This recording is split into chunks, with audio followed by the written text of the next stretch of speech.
not just Democrat, but progressive in general. And not only did we flip 12 seats last time, but a number of seats, the margins became much skinnier than they have been in the past.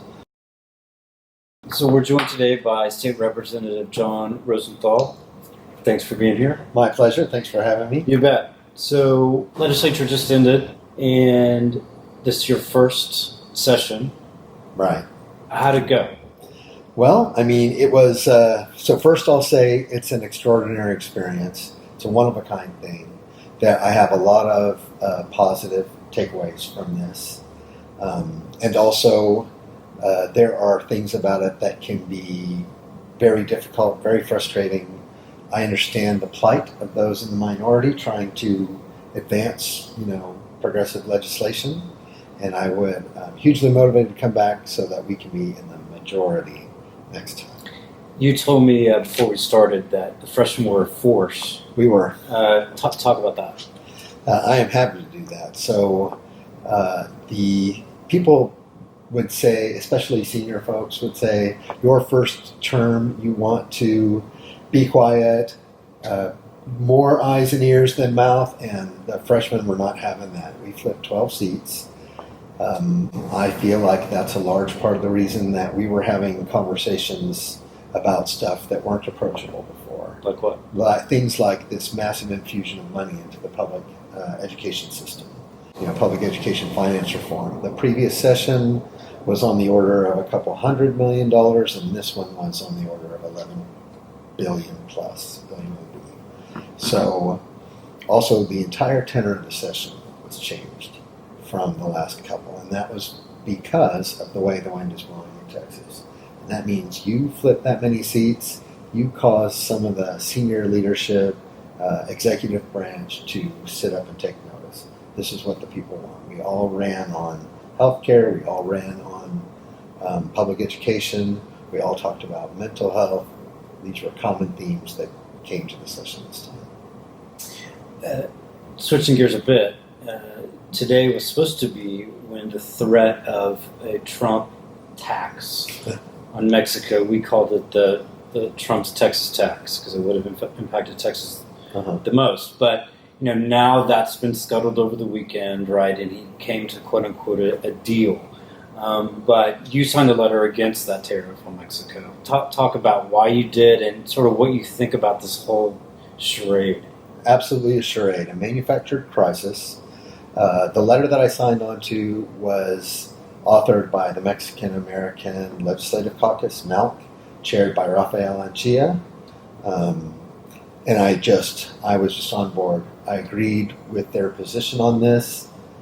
It was a poor premise to begin with that only would have hurt the people of Texas. It would have hurt people in the rest of the country too, but the people of Texas, we're Mexico's largest trading partner. It would have jacked us over in a big way. So, manufactured crisis with a pre-planned solution. It was already in the works. It's a complete false pretense by this president. Do you hear, from your constituents just generally about what are their thoughts on the president? Is it mixed? Is it? Well, I'm in a 50-50 district, so I say that. It's a 50-50 district. I won 51, 47, 1.5 was the breakdown. And so there are going to be it's going to mirror the country, really. There's a certain small percentage who believe in this president. And then I think out where I am in Northwest Houston, in sort of a suburban area, it's diverse, it's mixed. We have a bunch of education workers, a bunch of energy workers. It's fairly well educated. We've got a great school district. And so I think by and large people want to drift towards the middle, and they're either right of center or left of center. Most people like that think that what's going on in this administration is completely off the rails. And I would agree with that. It is the primary reason I decided to get into politics back in 2016, 2017 was because this stuff was going off the rails, and I felt like someone like me, a mechanical engineer from oil and gas, a pragmatist who is I say pragmatic progressive. I thought cooler heads should prevail, and we should have more analytical approach to problem solving in government. And so I presume that's what you've tried to bring during the past few months. I have. During session. I have. I tried to take an analytical approach. I don't just try to do that. I can't help but do that. That's my whole life. Yeah. And so there were certain votes I took. Some people might think you would go a different way for political expediency, but on the so-called property tax reform bill, SB2, I voted against that. It's not a tax reform. And when you dig into the numbers, it's not good for the people of Texas. It's not sustainable the way it is. It's designed to be linked with an income tax. It's designed to be linked with a sales tax increase that would have been regressive.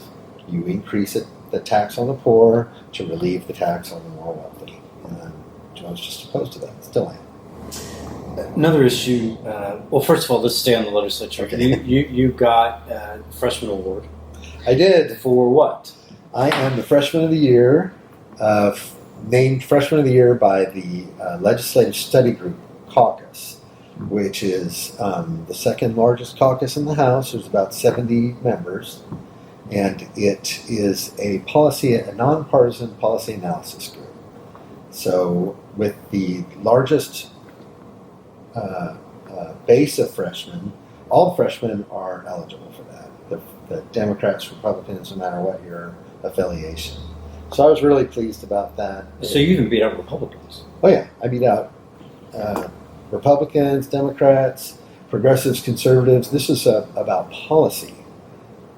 Policy analysis and staying consistent with policy that is thoughtful and good for Texans as a whole. One thing Republican leadership didn't really bring up whole session, right? There were a couple big issues that were tackled, no question about it. Healthcare, though, in the state of Texas, as you know, is a monster problem. It is. When it comes to especially the uninsured, right? It's also, we have pretty poor outcomes, and we put a shit ton of money into healthcare in the state.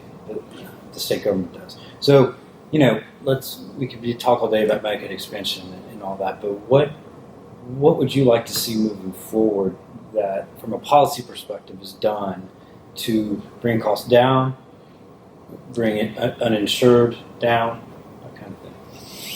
So, from a policy perspective, I think that this is something that should be addressed both at the state level and federally. I think that I'm just going to say that we're not going to get any headway on this in this state until we have a Democratic majority in the House. We made the case during budget night. This was all night. We're talking about amendments to the budget, and the Democrats brought forward the budget amendment that would require the governor to accept the Medicaid expansion. $10 billion a year in federal money we have already paid in our taxes that needs to come back in this state to help alleviate costs of a system that's really out of control right now. Until that system can get repaired, the best that we can do is bring some money in to help alleviate the cost and the massively high uninsured rate, the highest maternal mortality rate in the country. And we make this case. I'll just tell you that Republicans showed real attitude about that. I feel like, by and large, it's not a partisan battle, but there are groups in there that just mocked us for the position we were making. They were laughing at us coming back to make the vote on this amendment. It was defeated on straight party lines. So I'm just going to say, some of those folks think it's funny that we're not accepting this government money, the federal money, that women are dying at alarming rates just trying to give birth in this state. And so unless you flip the House, you're not going to have a chance to do that, to work on that. The good news, looking forward, there's no question that, as you said a minute ago, the winds are changing here in Texas, and more Democrats are being elected at all levels, or at least come very close to winning statewide elections. Mm-hmm. We have made the case, based on data, that Texas is a swing state. Republicans have agreed in the state.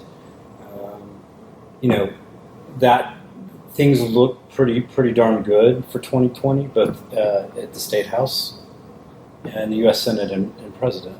Trump's Trump campaign is nervous, I think.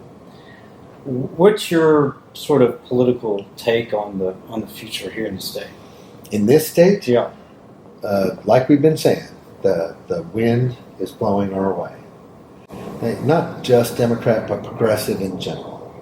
And not only did we flip 12 seats last time, but a number of seats, the margins became much skinnier than they have been in the past. So it's interesting to note that no Democrat lost ground in the state in the last cycle. All those margins that got skinnier were Republicans losing ground. So I think that's the wave happening. We need to keep it up. I think it's possible. I think it's going to be on in Texas this next cycle. And I think you're going to see a huge amount of national money pouring into the state on both sides. You're going to see the state parties giving it everything they have. The strictly partisan terms, the Republicans are going to try to win back some of their seats. Democrats are trying to swing the majority in the House. It is absolutely critical for health care. And in another way, it's absolutely critical for the democracy of our state, the democracy of our country. We are redistricting. We're drawing the lines in this next session in 2020. And if the Democrats don't win, Republicans will continue to gerrymander to have an advantage in their districts. And that is part of the problem with democracy as a whole. I know some people, no matter which side you're on, want to do it as best advantages themselves. I would be a proponent of computer modeling. Of course you would. And try and make it as fair a representation as is humanly possible. You build the model and then you adjust it accordingly. Because you're a math engineer guy. I'm a mechanical engineer. My dad's a mathematician. I'm a very analytical type. And I believe in the concept of representative democracy, and I believe that gerrymandering directly counters the fundamental concept of that. Great to have you on. Thank you. You're welcome.